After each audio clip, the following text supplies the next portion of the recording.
નમસ્કાર મિત્રો, ખાસ કરીને આજના વિડીયોમાં આપણે હાલનો વરસાદ અને આવનારા દિવસમાં ફરી એક વરસાદનો રાઉન્ડ આવી રહ્યો છે તે તમામ વિષયની ચર્ચા કરવાની છે। પણ સૌપ્રથમ હું આપને એ જણાવી દઉં કે આવનારા દિવસમાં આપણે ખેડૂત મિટિંગનું આયોજન કરેલું છે, એટલે કે તારીખ 29 જુલાઈ 2026 અને બુધવારના રોજ સમય છે સાંજે 4 વાગ્યાનું। મિટિંગનું સ્થળ છે લીંબડી રોડ પોલીસ સ્ટેશનની સામે સતવારા સમાજની વાડી, ગામ ચુડા, તાલુકો ચુડા અને જિલ્લો સુરેન્દ્રનગર। એટલે કે સુરેન્દ્રનગર જિલ્લાના ચુડા ગામે આપણે 29 જુલાઈ 2026ના રોજ ખેડૂત મિટિંગનું આયોજન કરેલું છે। તો તમામ ખેડૂત ભાઈઓએ આ ખેડૂત મિટિંગની અંદર પધારવા માટે મારું ભાવભર્યું આમંત્રણ છે। ત્યાં આપણે હવામાન અને ઝેરમુક્ત ખેતી વિશેની વિશેષ ચર્ચાઓ કરશું। હવે ખાસ કરીને જોવા જઈએ તો અત્યારે જે એક વરસાદનો રાઉન્ડ ચાલી રહ્યો છે, આમ તો આ 31 તારીખ સુધીનો રાઉન્ડ છે, જેમાં પણ એક દક્ષિણ રાજસ્થાનના ભાગો પર વરસાદી સિસ્ટમ હતી, જેને કારણે છેલ્લા 4-5 દિવસની અંદર ગુજરાતની અંદર ભારેથી અતિભારે વરસાદ પણ વરસ્યા છે।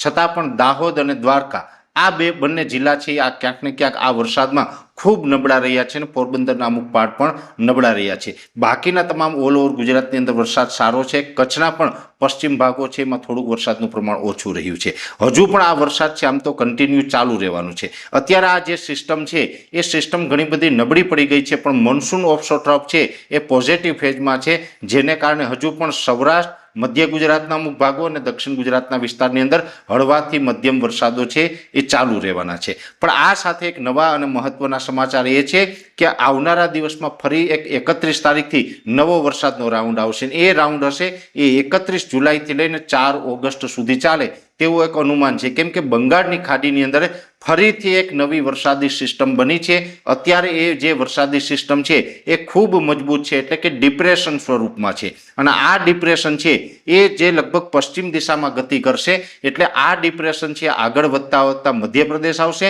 અને મધ્યપ્રદેશમાં આવ્યા પછી છોટાઉદેપુર અથવા તો રાજપીપળા આસપાસનો વિસ્તાર છે ત્યાંથી એ ગુજરાતમાં પ્રવેશ કરશે, અને આ સિસ્ટમ છે એ દ્વારકા ઉપર થઈ અને પશ્ચિમ દિશામાં દરિયામાં આગળ નીકળે તેવું એક અનુમાન છે। એટલે છોટાઉદેપુરથી આવીને દ્વારકા સુધી આ સિસ્ટમ છે એ જવાની છે। પછી આગળ જતા કોઈ હવામાનમાં ફેરફાર થાય અને સિસ્ટમનો ટ્રેક થોડોક આગળ પાછળ થાય એ વાત અપવાદ રહેશે, પણ એકંદરે અત્યારે અનુમાન છે એ પ્રમાણે આ પ્રકારની સિસ્ટમ છે એ આવવાની છે, અને ફરીથી 31 જુલાઈથી લઈ અને 4 ઓગસ્ટ સુધીમાં ગુજરાતની અંદર સાર્વત્રિક વરસાદનો રાઉન્ડ આવશે। અને એ રાઉન્ડની અંદર પણ આમ જોવા જઈએ તો 30 તારીખ સુધી તો મેં આપને જણાવ્યું એમ સૌરાષ્ટ્ર, મધ્ય ગુજરાત અને દક્ષિણ ગુજરાતની અંદર હળવા મધ્યમ વરસાદ છે ચાલુ રહેવાના છે। પણ 31 જુલાઈથી 4 ઓગસ્ટમાં જે વરસાદ હશે એમાં ફરીથી પાછો ભારેથી અતિભારે વરસાદ નોંધાશે, જેની અંદર મધ્ય ગુજરાતના પણ અમદાવાદ, આણંદ, નડિયાદ, ખેડા, વડોદરા જેવા વિસ્તારમાં ભારેથી અતિભારે વરસાદ જોવા મળી શકે છે। એ સાથે દક્ષિણ ગુજરાતના તમામ ભાગો, ભરૂચથી લઈ અને વલસાડ સુધીના તમામ ભાગો છે એ તમામ ભાગોમાં પણ ભારેથી અતિભારે વરસાદ નોંધાશે। એ સાથે સૌરાષ્ટ્રમાં પણ રાજકોટ હોય, બોટાદ અથવા તો મોરબી, સુરેન્દ્રનગર છે, ભાવનગર, અમરેલી, ગીર સોમનાથ, જુનાગઢ આ તમામ વિસ્તારની અંદર એકંદરે ખૂબ સારો વરસાદ, અમુક જગ્યાએ ભારેથી અતિભારે વરસાદ પણ નોંધાશે। અને આ રાઉન્ડની અંદર પશ્ચિમ સૌરાષ્ટ્રને ખૂબ સારો એવો લાભ મળશે, જેમાં પોરબંદર, દ્વારકા અને જામનગર જેવા વિસ્તાર છે એ અત્યાર સુધી જે નબળા રહ્યા છે એને પણ લગભગ 5 ઇંચ અથવા તો એનાથી વધારે વરસાદનો લાભ મળી શકે છે અત્યારના અનુમાન પ્રમાણે। એવી જ રીતે કચ્છ જિલ્લો છે તો કચ્છ જિલ્લાની અંદર પણ સાર્વત્રિક એકંદરે 31 થી 4 તારીખ સુધીમાં એકંદરે મધ્યમથી સારો વરસાદ નોંધાય તેવું એક અનુમાન છે। ઉત્તર ગુજરાતની અંદર વરસાદ થશે,